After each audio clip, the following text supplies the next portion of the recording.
देर की खामोशी है, कुछ देर की खामोशी है, कुछ देर की खामोशी है। आज कल हमारा, कल हमारा, कल हमारा, ये शेर।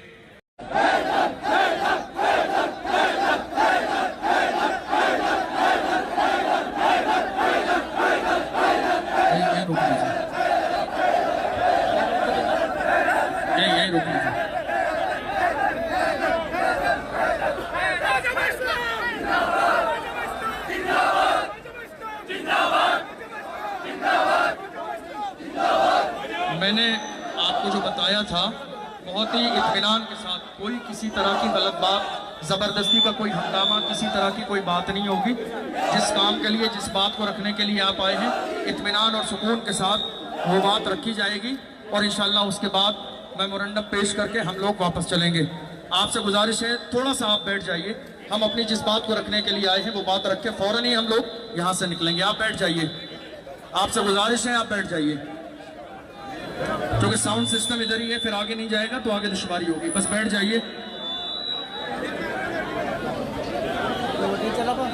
जल्दी करें, जल्दी, जो जहां है, जहां जगह मिल रही वहीं बैठ जाए, सब अपनी जगह पे बैठ जाए। जो लोग पीछे हैं उनसे गुजारिश है वो आगे आ जाइए, जगह है।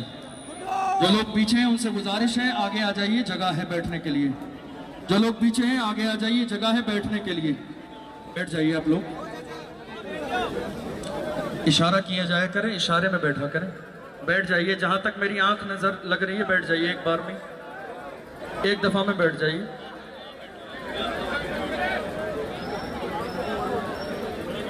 बैठ जाइए, सुकून के साथ बैठ जाइए।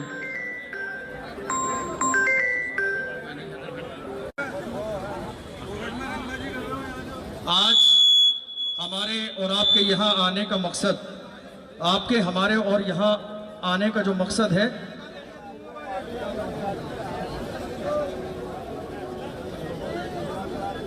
हमारे और आपके यहाँ आने का मकसद बहुत ही सुकून के साथ, हमारे और आपके यहाँ आने का मकसद हज़रत मुफ्ती सलमान अजहरी साहब क़िबला को मुंबई की सरजमीन पर गिरफ्तार कर लिया गया और गिरफ्तारी की कोई ऐसी बड़ी वजह नजर नहीं आई कि जिसकी बुनियाद पर उन्हें गिरफ्तार किया जाए। उन्होंने अपनी तकरीर के आखिर में एक शेर पढ़ा। शेर याद है आपको? क्या शेर है? क्या शेर है आप बताइए। कुछ देर की खामोशी है, कुछ देर की खामोशी है, कुछ देर की खामोशी है। आज कल हमारा, कल हमारा, कल हमारा, ये शेर मुफ्ती साहब ने पढ़ा। चूंकि हम जो आगे बात करने वाले हैं वो पता होना चाहिए कि क्या बात हो रही है। सुकून से बैठ जाइए, आपको नारा लगाने का मौका दिया जाएगा। ये शेर मैं आपको इसलिए पढ़ के बता रहा हूँ ताकि आपको ये पता चलना चाहिए कि हम यहाँ क्यों आए हैं। मुफ्ती साहब क़िबला ने गुजरात के शहर जूनागढ़ में ये शेर पढ़ा। उसके बाद वहाँ उनके खिलाफ FIR दर्ज कराई गई और मुंबई से मुफ्ती साहब क़िबला को अचानक से घर जाकर गिरफ्तार किया गया। और अगर इस शेर पर बात की जाए, समझने वाली बात यह है कि आज हम और आप सब जानते हैं सोशल मीडिया का दौर है, एडिटिंग का दौर है। चंद सेकंड का कोई जुमला सुनकर आम इंसान तो अपनी राय कायम कर सकता है, लेकिन क्या सिस्टम को एक मुख्तसर जुमला सुनकर राय कायम कर देनी चाहिए? क्या उसके लिए जांच नहीं होनी चाहिए? क्या उसके लिए तहकीक नहीं होनी चाहिए? क्या उसके लिए पूरा प्रोग्राम नहीं सुनना चाहिए? क्या उसके लिए पूरा बयान नहीं सुनना चाहिए?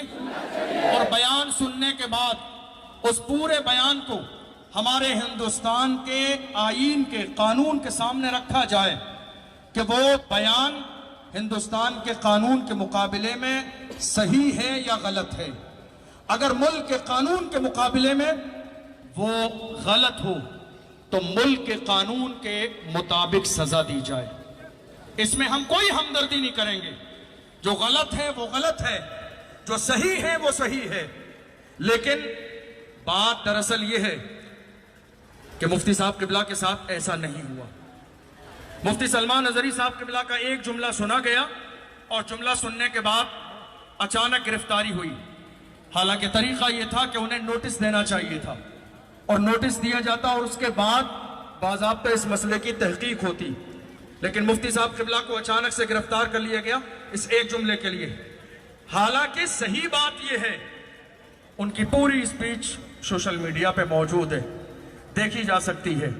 उन्होंने अपनी तकरीर में किसी धर्म का नाम नहीं लिया, किसी मजहब का नाम नहीं लिया, किसी के खिलाफ बयान नहीं दिया, किसी के खिलाफ कोई बयान नहीं दिया। उन्होंने किसी धर्म का, मजहब का कोई भी ऐसा जुमला नहीं कहा। वो अपनी स्पीच मुकम्मल कर रहे थे, करते करते ये एक बहुत पुराना शेर है, बहुत पुराना शेर है जिसको पढ़कर उन्होंने अपनी तकरीर खत्म कर दी। और उससे पहले जैसा कि वीडियो में है, गालिबन वो इजराइल या फलस्तीन के मौजू पर बात कर रहे थे। अब गौर करने वाली बात है, अगर कोई यहाँ ये कहने लगे कुत्ते भौंक रहे हैं तो मैं तो बुरा नहीं मानूंगा, मैं बुरा मानूंगा? मैं इंसान हूं, मैं इंसान हूं। मुझसे नहीं कहा है, मुझसे तो कहा ही नहीं है, मैंने क्यों बुरा मानना है? मुफ्ती साहब किबला ने अपना बयान इस अंदाज में मुकम्मल किया और मुफ्ती साहब किबला को गिरफ्तार कर लिया गया इस एक जुमले पर। हालांकि सही बात यह है, अगर कोई इस हवाले से बात करना चाहे तो इससे ज्यादा बड़े बड़े जुमले आज सोशल मीडिया पर मौजूद हैं। और अगर कोई इनकार करना चाहे तो हम दलाइल के जरिए, दलीलों के जरिए यह बात साबित कर देंगे। ये वो दौर है कि इंसान बोलने वाला मुकर नहीं सकता है। ये वो दौर है कि आज YouTube पर सारी चीजें मौजूद हैं। आपने कब बोला, कहां बोला, क्या बोला, किस लिए बोला, किसके सामने बोला। मुफ्ती सलमान साहब ने अपनी तकरीर में एक आखिर में शेर पढ़ा, लफ्ज़ कुत्ता कहा, सारे लोग उनकी बगावत करने लगे। लेकिन हाल यह है कि इसी हिंदुस्तान की सरजमीन पर थोड़े से जमाने पहले की बात है, हरिद्वार की सरजमीन पर धर्म संसद हुई। देखा नहीं देखा आपने?